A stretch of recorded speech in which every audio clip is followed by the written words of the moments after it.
പഴയ കാലഘട്ടങ്ങളിൽ മല്ലന്മാരായി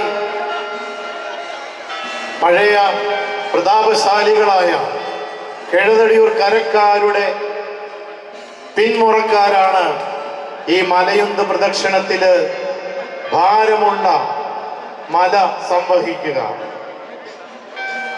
മല സംവഹിച്ചുകൊണ്ട് മുൻപോട്ടും പിറകോട്ടും ഓടി നടന്ന് ഈ തിരുനാൾ പ്രദക്ഷിണത്തിന്റെ പേരുകേട്ട മലയുന്ത് പ്രദക്ഷിണത്തെ സാക്ഷാത്കരിക്കുകയാണ് കീഴതടിയൂർ കരക്കാര്.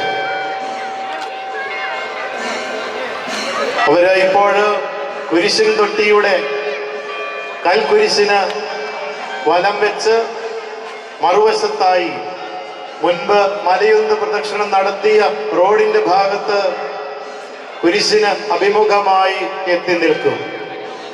ആ സമയങ്ങളിലേക്ക് വിശുദ്ധരുടെ തിരുസ്വരൂപങ്ങൾ സാവധാനം മുൻപോട്ടു നീങ്ങി.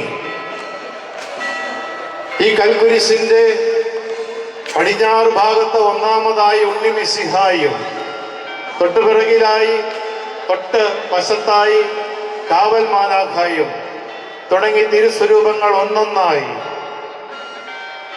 ഏറ്റവും പിറകിലായി മാർ തോമാസ് ലീഹായുടെ തിരുസ്വരൂപവും അതിനും പിൻപിലായി യേശുവിന്റെ ജ്ഞാനസ്നാന തിരുസ്വരൂപവും കൽക്കുരിശിന് ചുറ്റുമായി അണിനിരക്കുമ്പോൾ എല്ലാ വിശുദ്ധരും ദൈവത്തെ പുകഴ്ത്തുന്ന മനോഹരമായ കർമ്മം, കുരിശിന് പുകഴ്ചയും വന്ദനവും അർപ്പിക്കുന്ന കർമ്മം, ഇതാ ആലക്തിക ദീപങ്ങളാൽ പ്രശോഭിതമായ കൽക്കുരിശിൽ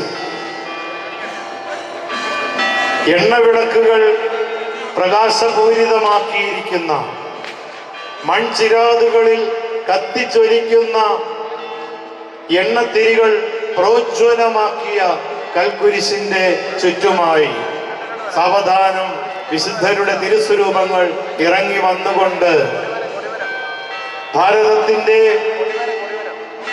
നമ്മുടെ എല്ലാം വിശുദ്ധരുടെ തിരുസ്വരൂപങ്ങൾ നമുക്കെല്ലാവർക്കും അനുഗ്രഹം വാരിച്ചൊരിയുന്ന ദൈവാനുഗ്രഹത്തിന്റെ മാധ്യസ്ഥം വഹിച്ചുകൊണ്ട് യേശുവിനോട് പ്രാർത്ഥിക്കുന്ന നമ്മുടെ വിശുദ്ധർ ഭാരമേറിയ തിരുസ്വരൂപങ്ങളുടെ പേടകങ്ങൾ സംവഹിച്ചുകൊണ്ട് നമ്മുടെ ഭക്തജനങ്ങൾ പ്രദക്ഷിണത്തിന്റെ ഭാഗമാവുകയാണ്.